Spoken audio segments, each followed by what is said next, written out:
J'aimerais revenir dans cette vidéo sur la posture de l'écrivain parce que je pense qu'il y a une confusion généralement sur qu'est-ce qu'un écrivain. En tout cas, c'est ce que j'ai constaté depuis le début de mon activité.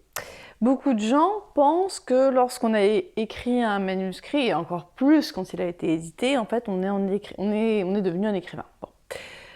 Dans les faits, on pourrait dire que oui. Ceci étant, moi, je ne suis pas d'accord avec ça. Je ne considère pas qu'un écrivain, ce soit quelqu'un qui soit parvenu au bout d'un manuscrit, ni même qui est édité. Pour moi, être écrivain, c'est vraiment une posture. Et qui dit posture suggère en fait une transformation. Et comme toutes les transformations, en général, c'est douloureux et ça coûte. Et je vais un peu m'expliquer dessus. En gros, quand on écrit, il y a deux raisons principales pour lesquelles on commence à écrire. La première, c'est parce qu'écrire, c'est un acte de création. Et comme tous les actes de création, c'est excessivement jouissif. Cuisiner, par exemple, le fait de créer quelque chose, ça procure du plaisir. Écrire, ça procure du plaisir. Composer de la musique, ça procure du plaisir. Par exemple, décorer un appartement, construire des meubles, ça procure du plaisir. Faire un enfant, évidemment, ça procure une grande joie. En fait, tout ce qui consiste à transformer le monde nous donne le sentiment d'exister, nous fait sentir vivants et donc, par conséquent, est indispensable à notre bien-être. Donc, il y a beaucoup de gens qui écrivent parce que l'acte de création en tant que tel est jouissif. D'autre part, écrire, et ça a été prouvé par de multiples recherches, a une vertu affreusement thérapeutique. Et ça, c'est génial. C'est pour reprendre le cliché de l'expression, on met des mots sur les mots. Et donc, du coup, ça fait prendre de la hauteur, du recul, et on va mieux. Enfin, en tout cas, on fait tout pour aller mieux. Et donc, voilà, en général, les deux principales raisons pour lesquelles les gens se mettent à écrire, c'est-à-dire la satisfaction de la création, et bien sûr, le fait d'aller mieux. Bon. Cela étant, ça ne fait pas de vous un écrivain. Pourquoi ? En général, quand on a fini un manuscrit, on le soumet en lecture à ses proches, et bien généralement, les gens cherchent malgré tout de l'approbation. C'est logique, hein, c'est comme lorsque vous invitez des amis à dîner et que vous avez passé la journée en cuisine, vous avez envie que les gens disent « mais quel merveilleux pot-au-feu et quelle délicieuse tarte aux pommes, je n'en ai jamais mangé d'aussi bonne, même chez le maître artisan pâtissier à côté de chez moi ». Bon. Donc vos proches, ils sont pareils, et quand ils lisent votre manuscrit, c'est comme si vous les invitez à dîner, et ils vont vous dire « Ah, j'ai beaucoup aimé, c'était bien, je t'ai reconnu dedans ». Je t'ai reconnu dedans, c'est pas un bon signe d'ailleurs, on en parlera dans une autre vidéo. Voilà, j'ai beaucoup aimé. Enfin, en tout cas, ils n'ont pas du tout envie de vous blesser, ce qui est plutôt logique. Et de vous, ça vous satisfait. Enfin, je dis vous, la plupart des gens qui écrivent, ça nous satisfait parce qu'on cherche l'approbation, parce qu'on est comme tout le monde et on a besoin de reconnaissance.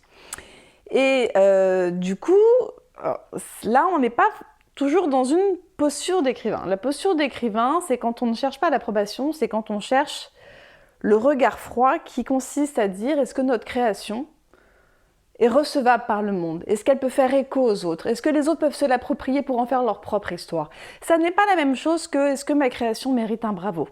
Ça n'est pas du tout la même logique. Souvent, moi j'ai des écrivains, alors pardon, je vais dire plutôt, des personnes qui ont fini un manuscrit qui m'appellent pour me demander si je peux les représenter en tant qu'agent. On va dire des primo-romanciers. Et à chaque fois, je réponds toujours la même chose. Je dis toujours, non, je fais pas comme ça, mais si vous voulez, je peux commencer par lire votre manuscrit et vous faire une note de lecture. Évidemment, la note de lecture, je la facture, c'est du temps que je passe. Moi, je survole pas un manuscrit, je sais pas, je le lis toujours dans le détail. Donc bon. Et souvent, très souvent, hein, presque 90% dans les 90% des cas, les gens me disent « Ah non, la note de lecture, c'est pas la peine, je l'ai fait lire à des proches, ils m'ont tous dit que c'était très bien, donc non, moi je veux juste un agent ». Et à chaque fois, j'insiste, je dis « Oui, sinon c'est bien les proches, mais bon, voilà, c'est un regard professionnel, je vous le lis, je vous fais des commentaires.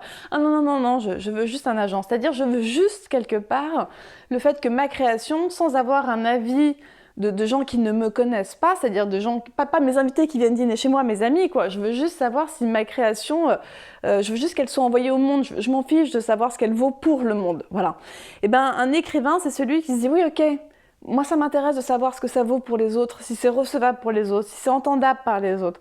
Et ça, je trouve que c'est un switch, en fait, qui met beaucoup de temps à arriver. Vraiment, mais parfois 6-7 ans. Hein. Il y a des gens qui s'acharnent 6-7 ans sur un manuscrit avant de décider de prendre une note de lecture pour aller plus loin. Et c'est souvent ça qui fait le grand bond. Et donc la posture d'écrivain, elle se joue quand on change son rapport aux autres, quand on sort de ce rapport qui est, et c'est normal, égocentrique, un peu narcissique de la création, pour se tourner vers les autres. Et c'est pour ça d'ailleurs, alors je prêche pour ma paroisse, mais si c'est ma paroisse, c'est parce que j'y crois, hein, donc on n'est pas que dans une vidéo archi commerciale. C'est pour ça que je trouve que la note de lecture, mais qu'elle soit faite par moi ou par d'autres, est hyper importante.